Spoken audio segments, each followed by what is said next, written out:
Salut, on se retrouve pour la nouvelle partie du chapitre de chimie numéro 8 sur les réactions d'oxydoréduction.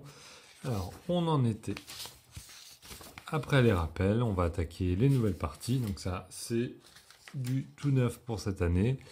On va voir que les réactions d'oxydoréduction peuvent se faire, et c'est là où ça peut être intéressant, sur des composés de chimie qu'on connaît depuis le début de l'année au moins, les alcools, les aldéhydes, les cétones et les acides carboxyliques.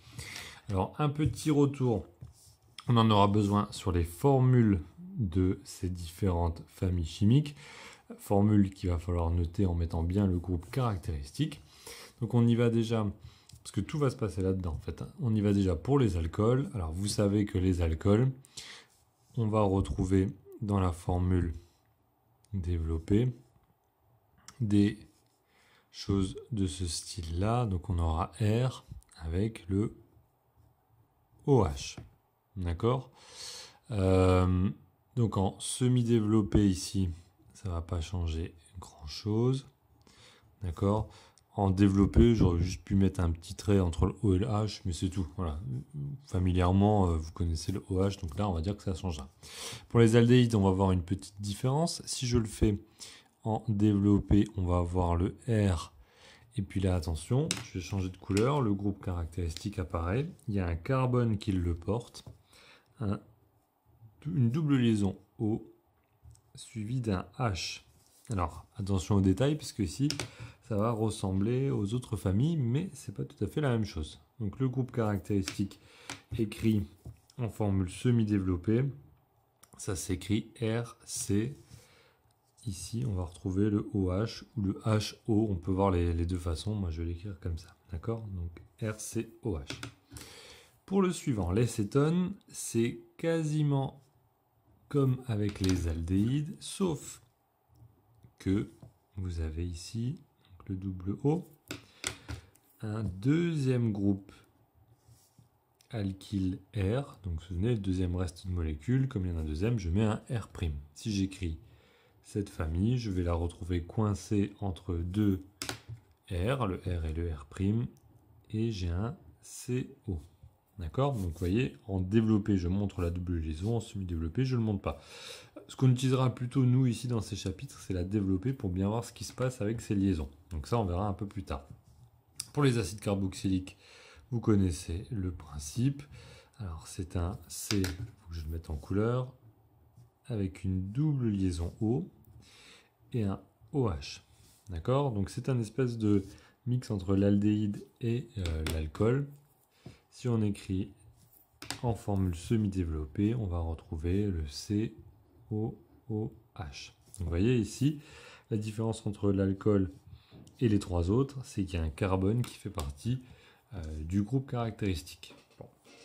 Alors maintenant, ce qui est plus intéressant, c'est qu'on va voir qu'il y a vraiment un lien entre ces familles et qu'on peut passer d'un alcool à un aldéhyde, d'un aldéhyde à un acide, etc. Donc on peut faire des réactions qui transforment une famille en une autre. Et ça, c'est des réactions qui ont lieu dans le corps et qui ont lieu grâce à des réactions d'oxydoréduction. Donc regardons ça. On va appeler ça, alors oui, les composés carbonylés. Alors, je te les montre. Les composés carbonylés, ce sont les deux là. Ok, aldéhyde et cétone, on les appelle, on dit qu'ils ont un groupe carbonyle. Donc ce sont les composés carbonylés. Hop. Ce sont les molécules qui ont un groupement fonctionnel qui est, alors regarde bien le point commun. Le point commun, c'est qu'on va retrouver le groupe C double liaison O. D'accord? Donc dès que tu vois ça, d'accord, tu es sur un groupe carbonyle. Alors si évidemment il y a un OH, dans ce cas-là, ça devient un acide. S'il y a un H, ça devient un aldéhyde. Si il y a deux R de chaque côté, c'est cétone. Donc ici dans les groupes carbonylés, on a les deux, on a les aldéhydes, hop, et les cétones. On va remettre leur groupe à eux. Donc les cétones, c'est COO R, R'. D'accord. Et pour les aldéhydes, c'est R, C, O, H. D'accord. Donc voilà la différence entre les deux.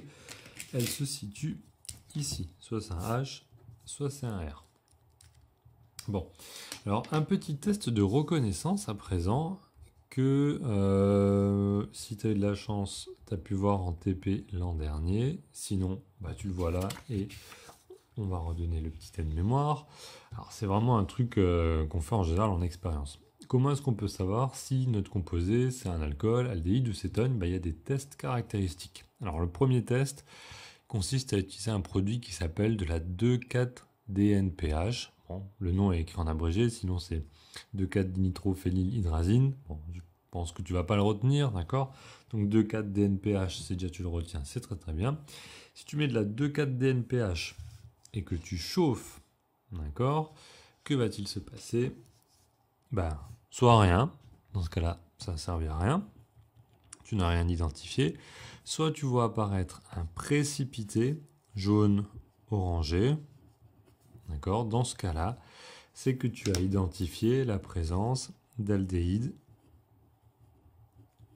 ou de cétone. Donc en fait, ce test-là te montre la présence du groupe CO. D'accord? Bon alors c'est bien, mais en même temps, ça ne permet pas de savoir si c'est aldéhyde ou cétone.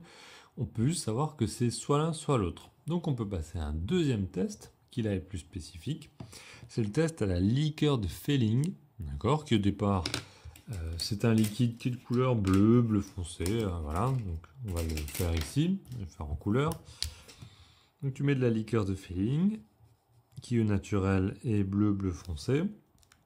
Tu mets le produit que tu veux tester, tu chauffes, et si jamais tu vois apparaître une couleur rouge brique, donc rouge brique comme les briques des murs, c'est que là, tu as identifié la présence d'aldéhyde. D'accord? Donc souvent on fait les deux tests. On utilise d'abord le premier pour voir s'il y a un groupe carbonyle, donc aldéhyde ou cétone, et ensuite on fait le test à la liqueur de Fehling. S'il est positif, c'est un aldéhyde, sinon, bah, c'est que c'était une cétone qu'on avait au départ. D'accord? Voilà. Bon, ça c'est un peu plus pour... c'est vraiment une partie de cours. D'accord? Là, il n'y a pas grand-chose à réfléchir, c'est que du par cœur. Alors, on va maintenant regarder comment on passe d'un groupe à l'autre. On va dire qu'on a au départ des aldéhydes et des cétones, et on va les oxyder. Alors, il y a un truc qu'on n'a pas encore dit, c'est que lors d'une oxydation, il se passe quelque chose, et ça a à voir avec le nom. Je vais entourer ici. Oxydation. On va en quelque sorte, alors je mets entre guillemets parce que c'est un petit moyen mémotechnique. Oxydation, on va renforcer, c'est bon, j'écris bien, on va renforcer, alors je dirais le pouvoir de l'oxygène, ou on va dire le rôle de l'oxygène dans la molécule. Donc tu vas voir, là je vais vraiment mettre deux guillemets parce que c'est vraiment moi qui te donne ça en petit truc, après on verra un peu plus officiel. Le pouvoir de l'oxygène dans les groupes caractéristiques. Je vais te montrer pourquoi je te dis ça. Alors regarde. Les aldéhydes, on va commencer par eux. Est-ce qu'on peut les oxyder? Eh bien oui, on va pouvoir les oxyder. Je vais te montrer grâce à la formule. Et on va même pouvoir dire en quoi. Alors je vais écrire la formule type de l'aldéhyde grâce au groupe caractéristique. Tu te souviens que l'aldéhyde c'est R, C, je vais même le mettre en couleur, C, O, H. D'accord? Je vais l'oxyder. D'accord? J'ai une oxydation. Et bien regarde ce que je vais pouvoir faire. Quand je te dis que je vais renforcer le pouvoir de l'oxygène, il y a... Alors ici, je peux rien faire, il y a déjà un R. Là, il y a déjà un oxygène. Par contre, ici, je vais pouvoir faire ça. Je vais renforcer le pouvoir de l'oxygène en mettant ça. Tac, j'ai glissé un oxygène. Et ça donne quoi comme famille? L'aldéhyde de départ. Il donne maintenant un acide carboxylique. D'accord? Donc comment je réalise ça? Tu reviens sur le début du chapitre. Pour faire une oxydation, il faut utiliser un oxydant. Donc, comme oxydant, ici, on peut utiliser du dioxygène, on peut utiliser n'importe quel oxydant qui est assez fort. Tu verras, ça on verra un petit peu plus tard. Mais on peut réaliser cette oxydation et on va comme ça glisser un petit atome d'oxygène. Ok? Bon, donc les aldéhydes peuvent s'oxyder en acide carboxylique.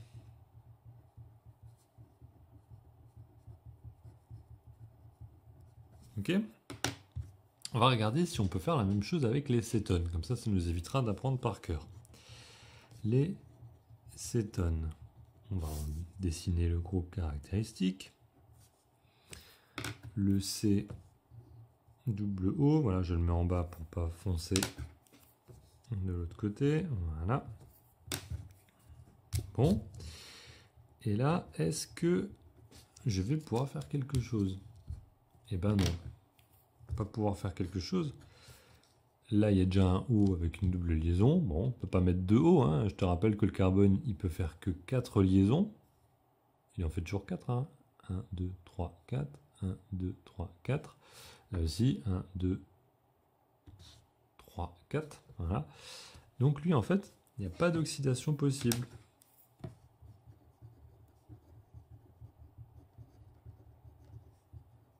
Tout simplement parce qu'il n'y avait plus de place pour glisser un oxygène. D'accord? Bon, donc les cétones ne s'oxydent pas. On va changer de couleur.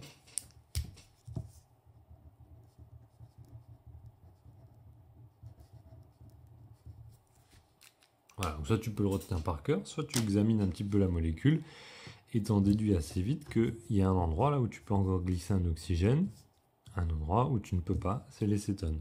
D'accord? Alors on va continuer dans la partie suivante avec les alcools et on va voir que pour savoir si on peut oxyder des alcools, il faut regarder s'il y a des places disponibles pour glisser des oxygènes. Alors un alcool, on le sait, hein, il contient le groupe fonctionnel hydroxyle, donc le groupe OH. D'accord? Et ce groupe OH, comme il est tout petit, il peut se placer à différents endroits, ce qui va donner en fait 3 catégories d'alcool. Donc propriétés. Ici, on distingue, ou on trouve 3 classes d'alcool.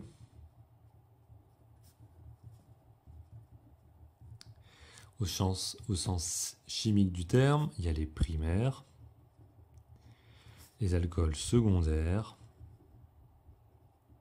et puis évidemment, je vais mettre un S partout, les tertiaires. 1, 2, 3. Alors, qu'est-ce qui fait qu'un alcool va être primaire, secondaire ou tertiaire?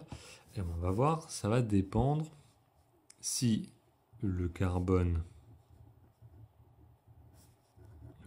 C, d'accord, le carbone, on appelle ça le carbone fonctionnel,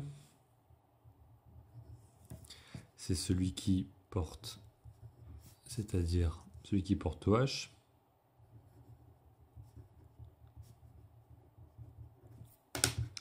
Et bien on va regarder ce carbone et on va voir s'il a des autres voisins carbone. On va regarder s'il est lié à 1, 2, 3 autres atomes de carbone. D'accord? Ça doit te rappeler un peu le coup de quand tu avais cherché les carbones asymétriques dans certaines molécules. Alors, il ne peut pas aller à 4, hein, parce que 4 carbones, sinon il n'y aurait plus de place pour mettre le groupe OH. On va voir les différents cas juste en dessous. On va essayer de retrouver. Là, on a 3 molécules, 3 bouts de molécules, on a zoomé, hein, qui contiennent les groupes OH. Donc, je t'invite à retrouver déjà le groupe OH. Voilà.